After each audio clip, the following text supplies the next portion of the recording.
नमस्कार। मैं महेश चंद्र आज लेकर आया हूँ धनंजय कृत 10 रूपक का द्वितीय प्रकाश।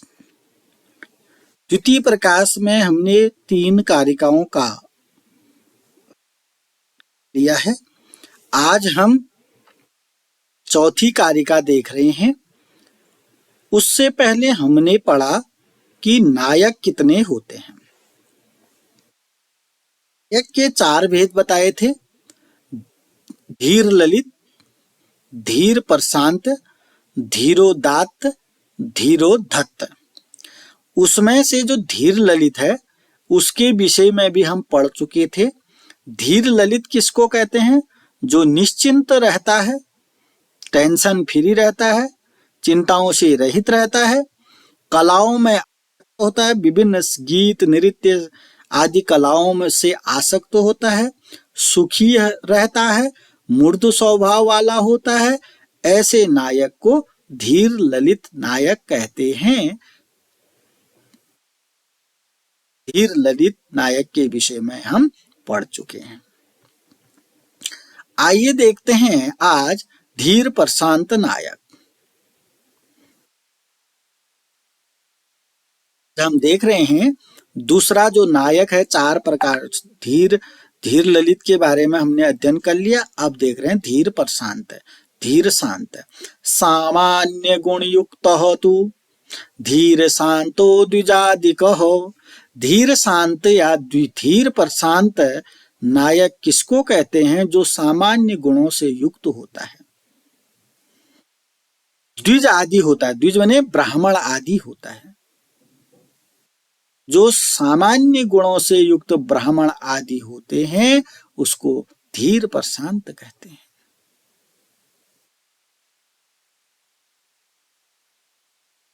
धीर प्रशांत नायक किसे कहते हैं? जो सामान्य गुणों से युक्त ब्राह्मण आदि होता है, ब्राह्मण आदि होते हैं। द्विज मतलब ब्राह्मण आदि होते हैं, उसको धीर प्रशांत नायक कहते हैं। जैसे मालती माधव का माधव और मृच्छकटिकम का चारुदत्त। मालती माधव जो नाटक है उसका नायक माधव है। मालती और माधव, मालती और माधव, माधव नायक है, मालती नायिका है। तो माधव जो है धीर प्रशांत नायक है। मृच्छकटिकम नायक चारुदत्त है। तो मृच्छकटिक का नायक चारुदत्त जो है वह भी धीर प्रशांत नायक है। 2 एग्जाम्पल आपको यहाँ पर मिल जाते हैं धीर प्रशांत में। एक माधव है, एक चारुदत्त है। धीर प्रशांत किसको कहते हैं? जो सामान्य गुणों से युक्त ब्राह्मण आदि होते हैं उनको धीर प्रशांत नायक कहते हैं। मालती माधव का माधव और मृच्छकटिकम का चारुदत्त। धीर प्रशांत नायक के विषय में जानकारी मिल चुकी है। अगर थोड़ी बहुत कमी रही तो स्क्रीनशॉट लेकर के या पॉज करके इसको पढ़ लीजिएगा। उदाहरण विशेष तौर पर ध्यान रखिएगा। अच्छा, एक प्रश्न है आपको यहीं पर, आपको कमेंट बॉक्स में लिखना होगा कि मालती माधव किसने लिखा और मृच्छकटिकम किसने लिखा। यानी कि मालती माधव के रचनाकार कौन है, मृच्छकटिकम के रचनाकार कौन है। आपको कमेंट बॉक्स में इसका उत्तर देना है। और जब व्याख्या पूछी जाती है तो वहां पर भी आप इनके राइटरों को लिख सकते हैं। फिलहाल के लिए आप कमेंट बॉक्स में इसका आंसर देंगे। तो सामान्य गुणों से युक्त जो ब्राह्मण आदि होते हैं उसको धीर प्रशांत नायक कहते हैं। जैसे मालती माधव का माधव, मृच्छकटिक का चारुदत्त। अगला देखते हैं। 4 प्रकार के नायकों में 2 पढ़ चुके हैं हम। एक धीर ललित पढ़ चुके हैं, एक धीर प्रशांत पढ़ चुके हैं उदाहरण सहित। अब जो है धीरोदात्त नायक किसको कहते हैं वो पढ़ेंगे। महासत्तो अति गंभीर क्षमावान अभिकथन स्थिरो निगूढ़ अहंकारो धीरो दातो दृढ़व्रत। ये धीरोदात्त नायक किसे कहते हैं?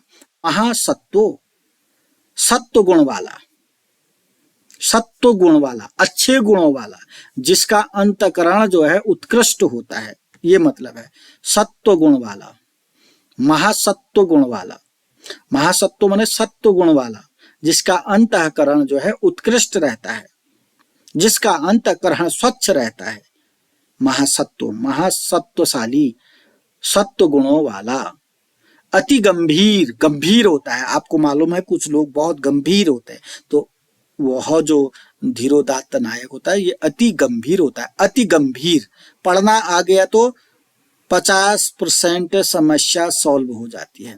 तो महासत्वशाली होता है, अंतःकरण उत्कृष्ट रहता है, सत्व सात्विक गुणों से युक्त होता है, अति गंभीर होता है, क्षमावान, क्षमावान होता है, हमेशा क्षमा कर देता है, ऐसा होता है धीरोदात्त नायक। अभिकथन, अब इसको विकथन नहीं पढ़ना है, अभिकथन है। विकथन का मतलब होता है अपने आप अपनी बड़ाई करना। यहां से क्षमावान में हलंत लग गया, अविकथन आ गया। क्षमावान धन अविकथन, तो अविकथन का मतलब अपने बड़ाई नहीं करना, अपने मुंह अपनी तारीफ नहीं करने वाला। तो समझ गए होंगे अविकथन का मतलब। तो अच्छी बात है, इस नायक में एक अच्छी बात होती है, ये अपनी तारीफ स्वयं नहीं करता, अविकथन होता है।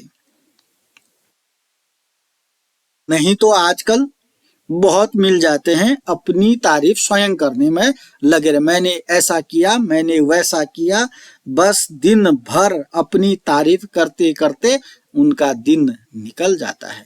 तो ये जो धीरोदात्त नायक होता है वो अभिकथन होता है, या अपने मुंह अपनी तारीफ नहीं करता है। क्लियर है? स्थिर, स्थिर होता है, स्थिर, चंचल नहीं होता है, स्थिर होता है। निगूढ़ अहंकारो, निगूढ़ अहंकार, निगूढ़ माने छुपाता है, अहंकार माने अपने अहंकार को। अहंकार सभी के पास होता है, कोई अहंकार दिखा देता है, और ये जो धीरोदात्त नायक है अपने अहंकार को छुपाता है, अहंकार दिखाता नहीं है। निगूढ़ माने छुपाता है, दबाए रखता है अहंकारों माने अहंकार को। दृढ़ व्रत, दृढ़ व्रत होता है। तो नायक जो है उसके बारे में सारी चीजें अच्छी बातें लिखी गई हैं, उसी को धीरोदात्त नायक कहते हैं। महासत्वशाली होता है, सत्व गुणों से युक्त होता है, अंतःकरण उत्कृष्ट होता है, अति गंभीर होता है, क्षमावान होता है, स्वयं के मुंह अपने मुंह अपनी तारीफ नहीं करता है, स्थिर होता है, अहंकार को दबाए रखता है, दृढ़ व्रती होता है। ऐसा नायक जो होता है वो धीरोदात्त नायक होता है। जैसे श्री रामचंद्र जी, रामायण के नायक अगर बात करें श्री रामचंद्र जी, श्री रामचंद्र जी में सारी बातें देखने को मिलेंगी। और दूसरा उदाहरण चाहिए तो जिमूत वाहन, नागानंद नाटक का जिमूत वाहन। तो जिमूत वाहन जो है धीरोदात्त नायक है, श्री रामचंद्र जी जो हैं धीरोदात्त नायक हैं। तो यहां पर आ गया नागानंद नाटक का जिमूत वाहन। तो नागानंद किसने लिखी है कमेंट बॉक्स में आपको बताना होगा।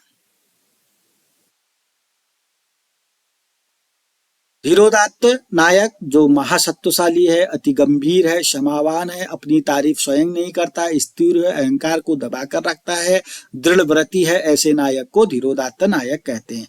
महासत्व अति गंभीर हो, क्षमावान अविकथन हो, स्थिरो निगूढ़ अहंकारो, धीरोदात्तो दृढ़ व्रत हो। अगला देखते हैं। 3 पढ़ लिए हैं, धीर ललित पढ़ लिया है, धीर प्रशांत पढ़ लिया है, धीरोदात्त पढ़ लिया है। अब देखते हैं धीरोधत्त। धीरोधत्त सबसे दुष्ट धीरोधत्त। तो धीरोधत्त जो लास्ट है उसको वो किस प्रकार का नायक है देखते हैं। दर्प मात्सर्य भूयिष्ठो, माया छद्म परायण हो, धीरोधत्त तु अहंकारी, चल हो, चंडो विकथन हो। विकथन का मतलब समझ जाएंगे आप। चलिए, धीरोधत्त नायक कैसा? दर्प है, दर्प अभिमान घमंड। मात्सर्य, दर्प और मात्सर्य भूयिष्ठो मैंने बहुत ज्यादा रहता है इसमें। दर्प रहता है, अभिमान रहता है, मात्सर्य मैंने ईर्ष्या रहती है, भूयिष्ठो मैंने बहुत ज्यादा। समझ गए होंगे। इसमें ये धीरोदात्त जिस नायक में घमंड ईर्ष्या बहुत ज्यादा रहता है। माया छद्म पराया, माया और छल, माया भी जानते होंगे आप, जो राक्षसों में पाया जाता है माया रूप। छल, छद्म मने छल से, परायण मने युक्त होते हैं। जो नायक माया और छल से युक्त होता है। और क्या होता है? अहंकारी, अहंकारी होता है। चल मने चंचल, वहां पर स्थिर था। धीरोदात्त नायक कैसा होता है? स्थिर होता है, और ये चंचल होता है। चंडो क्रोधी, चंडो का मतलब है क्रोध करने वाला होता है। विकथन का मतलब क्या होता है? आप बताइए, विकथन का मतलब क्या होगा? स्वयं की तारीफ करने वाला। वहां पर अविकथन था, यहां पर विकथन है। तो विकथन माने स्वयं अपनी तारीफ करने वाला जो होता है वह धीरोधत्त नायक होता है। दर्प करने वाला, बहुत ज्यादा, भूयिष्ठ ने बहुत ज्यादा दर्प करने वाला, घमंड करने वाला, अभिमान करने वाला, बहुत ज्यादा ईर्ष्या, मात्सर्य माने ईर्ष्या करने वाला, माया और छल से युक्त रहता है, अहंकारी होता है, चंचल होता है, क्रोधी होता है, स्वयं की तारीफ करता है, अपनी प्रशंसा स्वयं करता है। ऐसे नायक को धीरोधत्त नायक कहते हैं। अब आपको उदाहरण चाहिए, उदाहरण भी आप कभी नहीं भूलेंगे। धीरोदात्त कौन था? राम था। धीरोधत्त कौन था? ऐसा नायक ढूंढना है आपको। ऐसा नायक है रावण, इसका उदाहरण है। अब रावण को आप इस प्रकार के नायक में ले लेंगे। रावण है, रावण के बारे में देखिएगा। दर्प करता है बहुत ज्यादा, ईर्ष्या करता है बहुत ज्यादा, माया और छल से युक्त होता है, अहंकारी भी है। मैं लंकेश कैसी आवाज से बोलते हैं रावण जी, तो अहंकारी। चंचल भी है, क्रोधी भी है, विकथन भी है, अपनी प्रशंसा स्वयं करता है। तो ऐसे नायक का नाम क्या है? धीरोधत्त। दर्प मात्सर्य भूयिष्ठो माया छद्म परायण हो, धीरोधत्त तु अहंकारी चलह चंडो विकथन हो।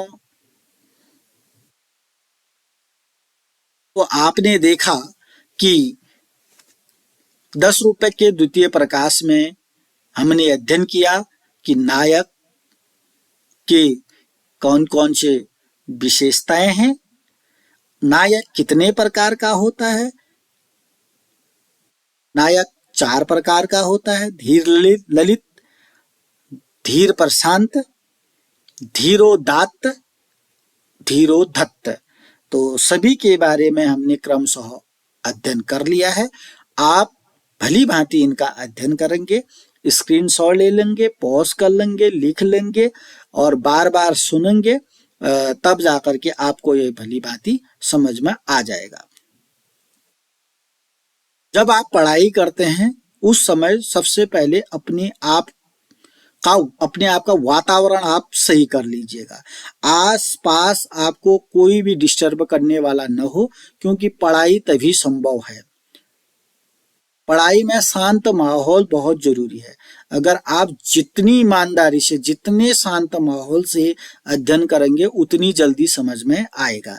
अन्यथा आपके आसपास अगर आपको डिस्टर्ब है, आप स्वयं चंचल हैं, स्वयं स्थिर नहीं है, तो आपको सरल से सरल चीज भी समझ में नहीं आएगी। तो आप समझ गए होंगे इस बात को और समझने का प्रयास भी करेंगे। चैनल को अगर आपने सब्सक्राइब नहीं किया तो सब्सक्राइब करेंगे, लाइक करेंगे, कमेंट करेंगे और अपने दोस्तों के साथ शेयर करेंगे। इसके बाद हम अध्ययन करेंगे जो नाय स दक्षिण सट दृष्ट पूर्वां प्रति अन्यया हरतः, जो दक्षिण क्या है, सठ क्या है, धृष्ट क्या है, अनुकूल क्या है, इसके विषय में हम अध्ययन करेंगे। नमस्कार, धन्यवाद।